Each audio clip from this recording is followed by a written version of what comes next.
Hello and welcome to Get Rich Slow, the podcast that challenges a conventional get-rich-quick ideology by exploring what authentic success really means and how you can achieve it. I'm Hannah Martin, the founder of Tan Studies Club, and today I'm delighted to be joined by Kate Dyson from the Motherload, the UK's largest non-judgmental, witty and smug-free parenting community with an all-female Facebook group of over 110,000 members. And we're going to talk about building community. So hi, Kate. Thank you for joining me.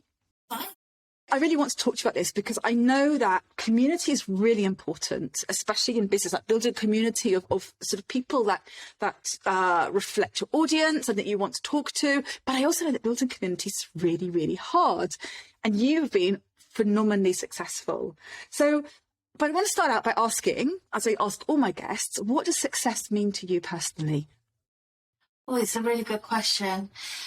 I think success means to me opportunity, because the Motherload, I didn't actually create the Motherload to be the community it is today. It was a very happy accident that happened. But the opportunity that has come with it has been incredible, you know, whether that's been, you know, trying things for the first time, whether that's the skills that I've developed while doing it, whether that's, you know, opportunities that have come along that I would never have had before, like writing a book or, you know, doing TV stuff or, you know, recording a podcast. You know, I think there are loads of ways that you can measure success that is outside of that financial bubble. But for me, I think what the Motherload has given me and the success of the Motherload has been the opportunities that have come alongside it and just this new world that it's opened up for me. And that has been so exciting. You know, I used to work in the public sector before running the Motherload, and you can imagine that's quite different from this. So, yeah, it's that really. I think it's just the privilege of that opportunity. And what must be lovely as well is that it's entirely self-made. And I know I used to work for really big advertising agencies. So obviously we would have opportunities because the name that's attached to the company you work for. Mm-hmm. But I know personally with Tan Studies Club, when I started getting opportunities, I was really proud because they were entirely made by me. They Absolutely. weren't a virtue of the fact that someone else had hired me. And it must feel the same for you as well. Yeah, for sure. And I think it's that recognition, isn't it, of people saying, hey, you're doing a really good job and we love it. And, you know, we really enjoy it. And I guess actually that's another thing is recognition, you know, that can't always be defined in a particular way, but you just know it when it really means something, you know, and it's recognised by a particular person that you admire. It's recognised in a particular forum that you know, have really desired to be a part of, or, you know, or just an award or something that, you know, can come with what you've built from scratch. Because that's the thing, really. I think, you know, when you have a job, really you're working on behalf of something else that someone else has created, and you're like helping their vision and dream. When it's your own, it's like all the responsibility falls to you. The whole entire house of cards is rested on your shoulders, really, and it can feel overwhelming. So when you get those moments of success or you get those moments of recognition, it like makes it all feel completely worthwhile, and it's really exciting. So Definitely. Yeah. So taking you back to the very start, how did the Motherload come about? So I created the Motherload in the middle of the night. It wasn't the Motherload at that point. I created a Facebook group because I'd been on Mumsnet. I had postnatal depression pretty badly. It was triggered by birth trauma. And I was feeding Maggie in the middle of the night. She was the most horrendous sleeper. She used to sleep in 20-minute bursts, and, you know, so did I. And I was at a very low ebb, and I turned to a very, very well-known, very large parenting forum and asked for help.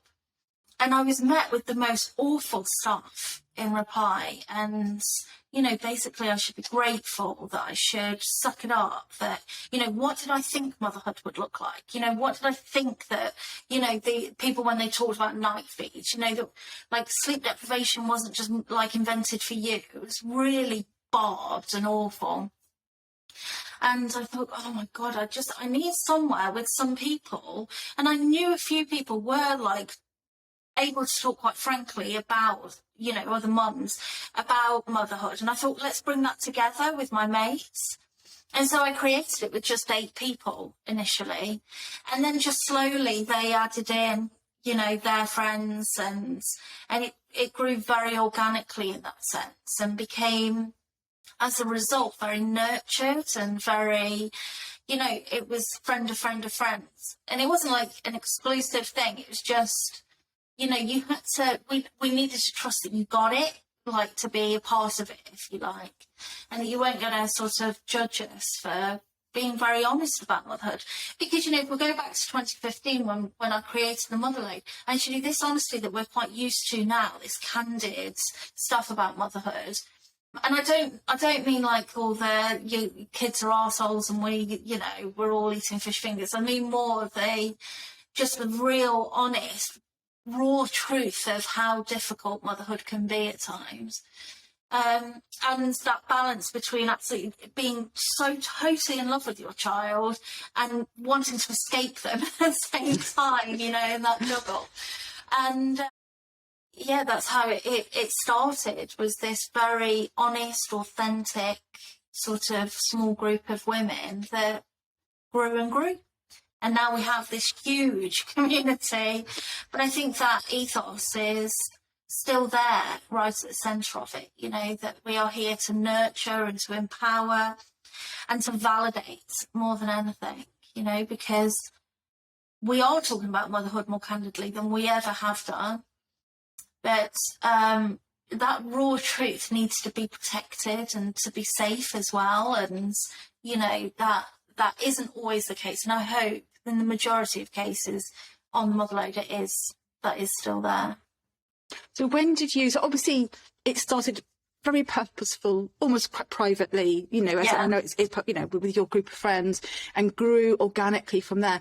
What was the point when you realised it was really taken off? So it had gone beyond just a few friends and friends of friends to being something that was actually a valuable resource by complete strangers.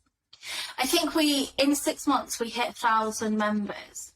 And that was when I thought, oh, wow, this maybe is something. And actually, maybe there is a greater need than me and my mates, you know, it seems that it's talking to other women because it doesn't exist in this way.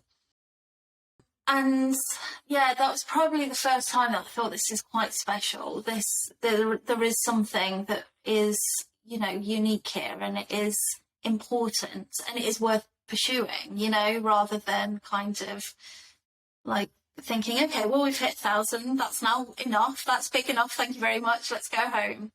You know, that was the point where I thought, okay, let's see where this can go. And so at what point did you, so I know now obviously you have help to run it. Yeah. When did you reach that point? How did you know, okay, I'm going to need to have people helping me? And how did you find those people, and how did you organise it? So when we hit 1,000 people, a few others contacted me and said, I think the Motherload could be something, you know, more. And I had been thinking that, I must admit, I was like kind of like on this sort of juggle at the time, thinking, do I really want to give up like not having the hassle of something, or do I want to take on that challenge? And I was quite reluctant. So really, those people who came on board at that point to help out and to help sort of nurture it a bit more into growing into something, yeah, I was very reluctant to do it. But actually, I really needed them in hindsight, because although they're not still in it any longer, they were the first people to say, this needs more support. And at the time, I was so connected to it. It was like attached to me, like via a placenta. It was like the lotus birth I was carrying around under my arm all the time, because I couldn't let it go. And I was absolutely paranoid about someone else messing it up, you know? So I wanted to make sure that everyone got the tone of voice. And I did some really embarrassing stuff, like in hindsight, like writing a tone of voice document, you know, which makes me die with cringe now. But at the time, it just felt so intrinsically a part of me that I couldn't separate that out into letting it flourish and letting it grow and letting it breathe on its own, really. And I would say that was probably one of the most important things that I learned, you know, is that actually there has come a point where you stop projecting who you are into it and you respect it as an entity in its own right. And only when you do that can a business like this or an entity like this or an organisation breathe into its own life. It's a bit like like a tree, you know, it needs to flourish. And it needs to go in various directions while you manage it, you know, and trim it back and, you know, like a topiary tree or something, I guess, and give it its shape and, you know, make it really healthy from the roots up, but you allow it to grow and you allow it to flourish. Sorry, so much we're talking about there is very much like a business. I mean, I know it's a community and that, you know, that was just a Facebook community, but, you know, but very much it's like in a business, isn't it? Because you start out and it's very close to you, but at some point that business is going to grow a bit like a child. It's going to grow beyond you. And you know, you sort of laugh now about creating a tone of voice document, but I actually think that was a really wise thing to do, because if you bring people in to manage a community, you need to ensure they reflect how you run that community, and part of it is how the community talks to its members. So I don't think that was a silly thing. I think that's quite a wise thing to do rather than a silly thing to do. And I think it speaks to the professionalism. I don't know, Hannah, I think I was pretty anal about it, to be honest, in hindsight. And I think, you know, recognising that was a benefit in the end, that this wasn't quite necessary. And I think learning to trust those who were supporting me, that they got it, was one of the most empowering things that I could have done, because, you know, actually that variety of voices that you see from our team on the group, I think, like, nourishes it more. It gives it more life. If it's just me, I mean, obviously it is mostly me, and some of their responses will feedback from, you know, stuff I've written, and they'll use that as like a basis and whatever. So I am there anyway. My tone of voice is there anyway, and I think trusting that they get that, trusting that they respect the community enough has made that side of the motherload really important, a really important part so you of would say why it's so. Yeah. So we'd say again a bit like a business, like hiring the right people, and then obviously there's got to be some basic guidelines there. There have to be some, like, you know, we don't do these things and we do these things. But beyond that, accepting that they're going to bring things into that maybe are different to the stuff you would do, but actually the community needs to exist beyond you. And again, like with a business, you might bring an employee and they'll have ideas that you would never have done, but they're brilliant ideas. And part of you, so your ego is kind of going, I don't know everything. I am not everything. That other people can come in and bring stuff in that will help it be better. Actually, we don't talk about ego enough in the sort of shaping of a business, I think. And when something has been your passion, or when something is so, I think the majority of entrepreneurs will feel very, very attached to what they've created. And it's very personal. You know, it is like a walking, talking child, you know, that you are learning to raise, and a lot of it is winging it, a lot of it is testing, a lot of it is, you know, learning on the job, and there are many times where it feels very overwhelming, and it can get to panic or be quite chaotic. But I think those lessons that we learn along the way, not only about the business but also about ourselves within the business, are really important. And I don't think I see enough discussion about the importance of, like, managing your own ego when you're a founder or a CEO, you know, because I think actually we kind of praise ego in our more capitalist society. But especially when you are managing a community, or community is at the heart of what you do, you know, taking a bit of a seat with your ego is a really important, like, personal development that you need to harness, really.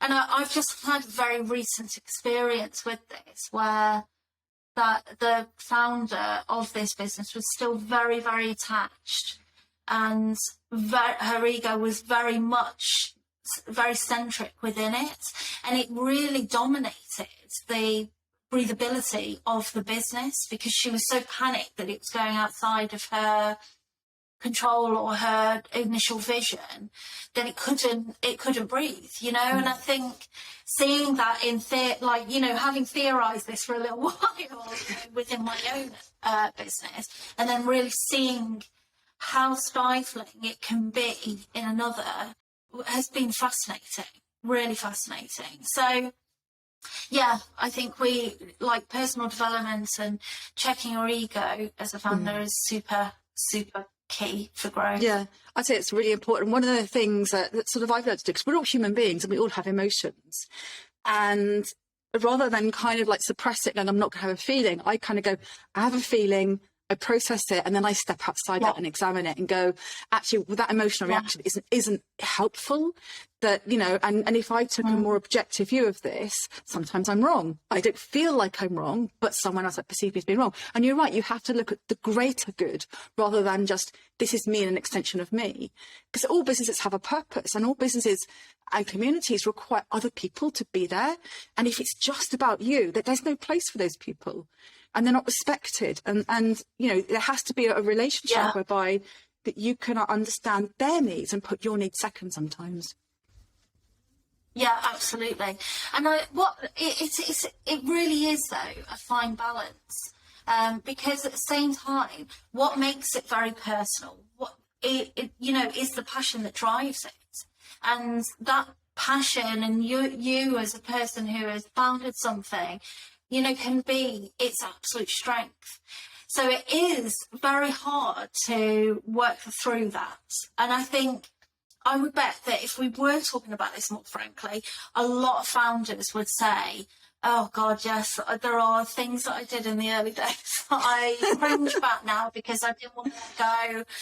There are, you know, things now that I know that I had to do, like I had to go through this process where I parked myself in order for this to be more, you know. And yeah, I think it's... Absolutely.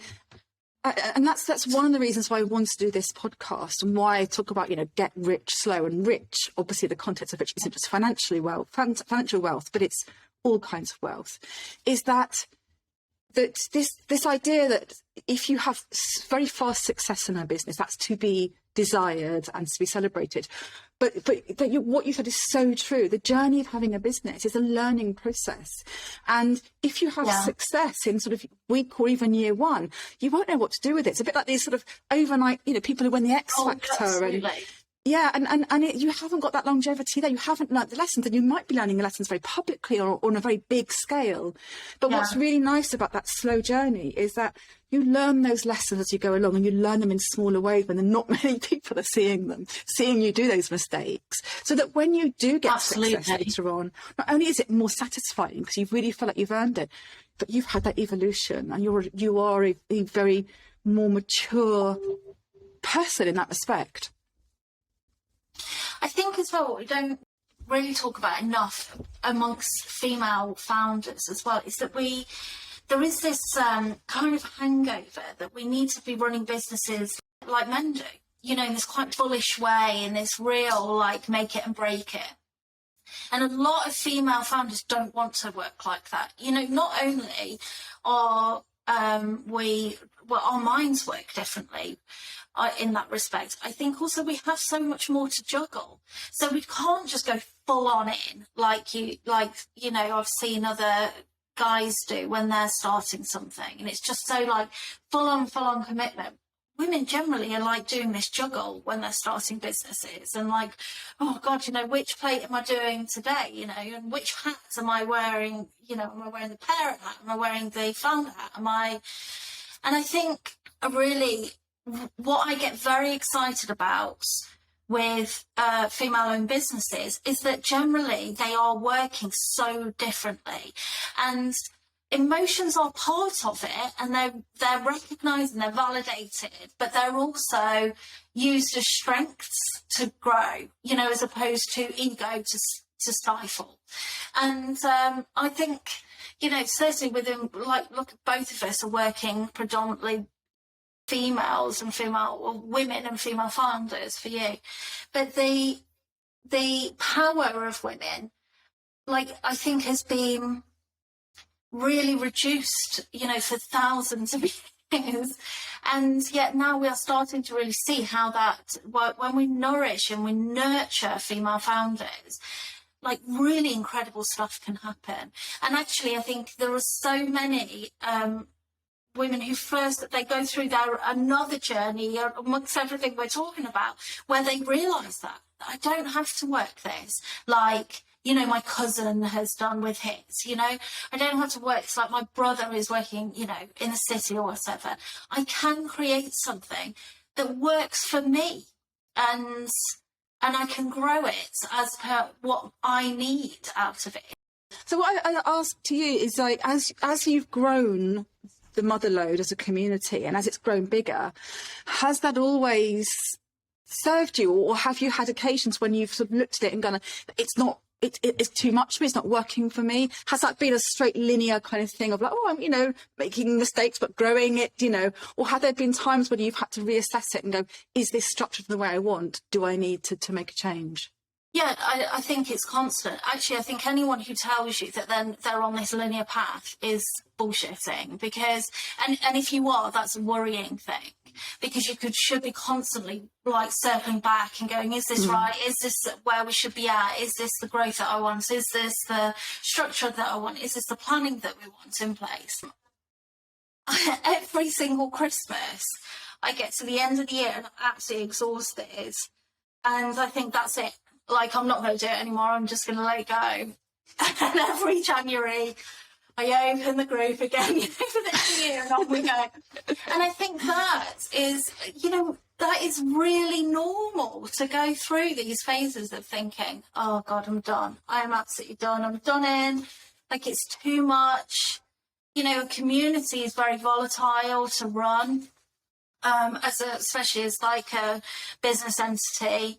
You know, to commercialise a community is pretty hard because of the authenticity and the fact that it relies on user-generated content. I think if you're not constantly circling back and reviewing and thinking, okay, what can we do better? Like, you probably are staying pretty stagnant, actually. And then I don't even know how that could be a linear growth, because, you know, you're not evolving properly. You're not assessing, you're not reviewing, you're not learning, you're not developing. You know, and those are really important things to be doing in any business, regardless of its size, you know. Whether you it's talk about kitchen table or you're scaling something absolutely massive. You could talk about the so commercializing the group. So how did that come about, and how has that worked? How do you take a group, and I know yours is a huge group, but how do you commercialize a community?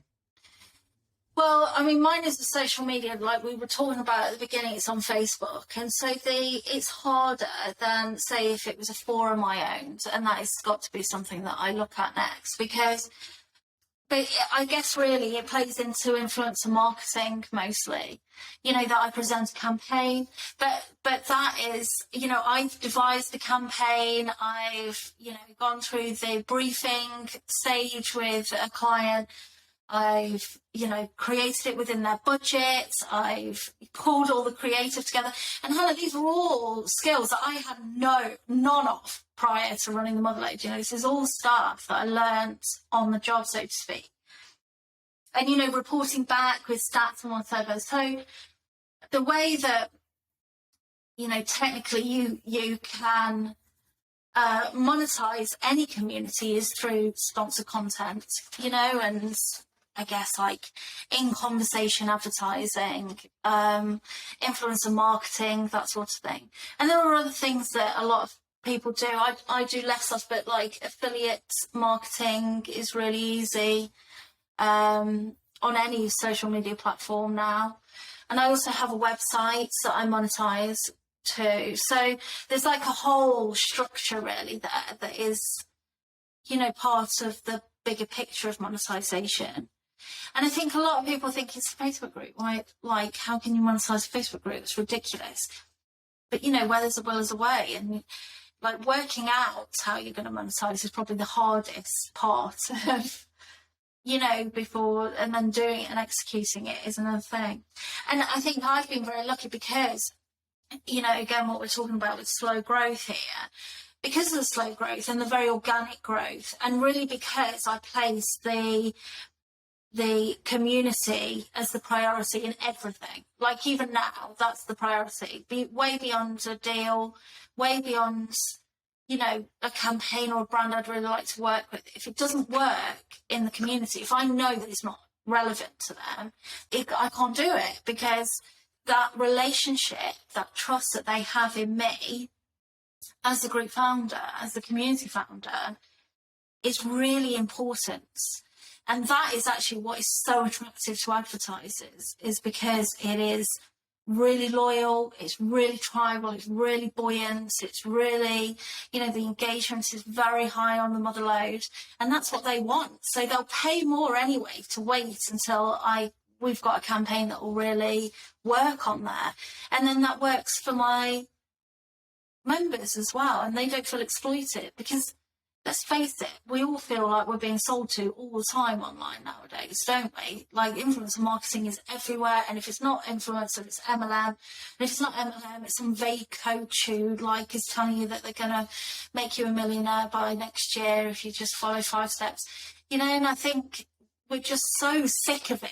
We're so sick of being bombarded by that, that what I always think is, like, is this something I would want to engage with? As a Molo, is this something I personally would want to engage with? And actually, what I know of my Molos, of the motherload, are they going to be interested in it? You know, does this speak to the community? Does this speak to any need? Am I seeing a trend in conversation that this is going to work with? Am I, like, is this actually relevant? And that does not happen anywhere near as much as it should be happening, you know, especially when it comes to communities. I think that's a really important point you raised there, and one of the reasons I think your community has been so successful and had longevity as well, is that having that clear sense of mission, of purpose. Yeah. And again, you know, this is something that I really encourage business owners to do. Before, you know, and Simon Sinek wrote a whole book on it, having your why, but being really clear about why it exists and who it serves, because all businesses and communities exist to serve someone else and solve a problem for people.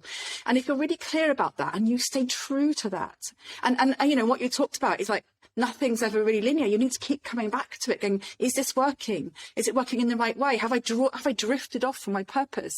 Because it's quite easy to do, but always coming back to, you know, who is this for and what do they want out of it? And when you're true to those people and true to that purpose, your business will grow organically. Yeah. And as you say, like, I did an episode on business ethics and about how sometimes you have to turn opportunities down that may seem, you know, like on the face of it to be a wonderful opportunity, but when you really examine it, you think it takes you away from that core purpose and it doesn't serve your main people. And long term, that's always a wise decision to make, and it really helps to have that purpose because it gives you the courage to maybe say no to things that can be tempting, but you know, don't serve that purpose. Yeah, absolutely. I mean, I have had advertisers approach me and offer me big money, you know, to work with the motherload. And I've known that it's not going to work, you know. One was a car sales thing. And I just thought, like, I mean, it's not particularly a family car. It's not a car that's answering any issues for our community. And they were offering me £8,500, which isn't a particularly low amount, you know. And I thought, you know, there is that wrestle, like, I could really do with £8,500. But what is going to be the purpose? And I tell you what, Hannah, nothing like causes me more anxiety than reporting back bad stats to a client. So if I know that is already on the cards before we've even started, I'm out. You know, that will be like the ultimate thing that I'll listen to anyway, because I don't want to return a shitty product to anyone. You know, I want it to be a really good, authentic product. And of course, not everything works all of the time. And I am really heavily reliant on Facebook algorithms, which is something I need to think about. But, you know, that return has got to be there. That satisfaction for me of knowing I've done a great job, you know, has got to be an important thing as well. And I do see that's not always the case. Actually, often with male-run businesses, like, oh, it's okay, is just enough. Actually, women generally really want to get it right, and, you know, first time. So yeah, I agree with you. So when you see other people who try to build communities, and I say it is exceptional to have a community your size. So you clearly have made some very wise decisions and worked really hard and been really consistent at it. When you see communities that haven't worked, what do you think are the common mistakes people make? I think they lose their purpose, and I think so often, you know, running a community is really hard work, and it's not given any kudos for how hard that work is. And it is 24/7. You know, you can't really take your eye off the ball, because it's not human behaviour. You know, you're dealing with human behaviour here, and that doesn't really rest in community. So I think the biggest thing is that people think it's a quick win, that they can create a community and use it for a purpose like selling a product or raising awareness or something. And they just like absolutely slam their community from the outset with whatever the purpose of it is, because they see it as a quick win. And community actually is something that has to be nurtured. It's a long-term gain. You know, it's a marathon, not a sprint. And you have got to really understand that right from the outset, what you are building is loyalty. And if you can build that loyalty, you can use it, but you've got to know how to use it really well. And that's where I think so many people, they just see it as like basically a focus group to sell to, instead of really understanding that when you build a community, it's got to have an authentic reason for existing. You've got to answer the why. And the why is never your why. The why is their why. And why are they going to be taking part? Why are they engaging? What are they getting out of this beyond learning about your product? And that's why when I have worked with people who want to grow communities, I always say, you know, let's get the community established first. Let's get the conversation going. Let's really plan out the parameters, the boundaries of what we want them to talk about, and allow that to flourish. And you need to give that some time to flourish. And then you can introduce more of the concepts of whatever it is that, you know, you want it to be based around. But without that understanding of how communities run, it will fail, because they do. And we see this all the time, that people start Facebook groups to promote their businesses, and they don't understand why there's no one posting in there. Well, I don't want to be in a group where someone's just flogging me stuff. You know, it's something actually we see in MLM all the time, that they are told to have these like groups where they sell to, and there's no conversation in them. It's literally just a pool of people that they are speaking at all the time. And that isn't what a community is. That's not why people are within a community. That's not why they take part. It's not why they engage. It's not what breeds their loyalty. And understanding that and meeting that why for them, not for you primarily, is what will really nurture a community that you can then use for your why. But that is secondary. Every single time it's secondary. I love that. I love that flip, that reframe, like it's their why first. Yeah. You meet their why, then yeah, I love that. I think that's absolutely spot on. So thinking about top line tips. So there's someone out there who wants to build a community. Now it might be to support their business, or it might be for some other reason. Mm-hmm. And they're starting from scratch, or they have one that's just not working. What would you recommend? What's your top tips for them? I think my top tip is authenticity. You know, that's there is so much vague crap on Facebook, on forums, on, you know, getting to the heart of you know, having a really authentic and engaged community is one of the most important things, and especially if you're going to use it for business. And second of all is answering their why every single time. Like, put it on a post-it note on your computer, put it on a poster, get someone to make you a print that says why, because the amount of times I've seen people not answer that, and they're bullish in their own intent, and they forget why people would want it. Why do they want to engage with it? Why do they want your community? What are you answering for them? What are you solving for them? That's so often forgotten about. And my third tip, I guess, would be to be present. You know, there is so much power in being a founder. There is so much connection to be made.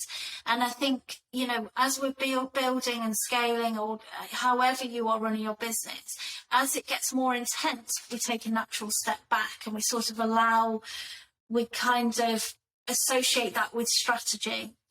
And actually that's your break point for so many people, because the connection's gone, it's lost, the authenticity goes, the why goes, because you're not interacting with the people who are engaging with your product or needing your service. You're not talking to them in the same way any longer. You're now selling to them rather than, you know, building a relationship with them. And so, yeah, that would be the power of connection is so important, whether it's community, whether it's business, whether it's, you know, a product, whether it's service, whatever it is, you've got to connect with people and not take that step back, because the minute you do, it's gone. And I have seen that so many times, you know, where people take I don't need to do this frontline stuff any longer, and that relationship's gone. Thank you so much, Kate. And thank you so much for sharing your experience and your advice with us here. If people want to find you or the Motherload, where should they go? Well, they can find us on Facebook. If you just search for the Motherload Community and Podcast, you can pick us up on groups there. And you can also find us on our website, which is www.the-motherload.co.uk. And you'll see us in other places like Instagram and Twitter and whatever if you just search for us. But yeah, these are the main places. Brilliant. Thanks so much, Kate. Thank you. Thanks for having me.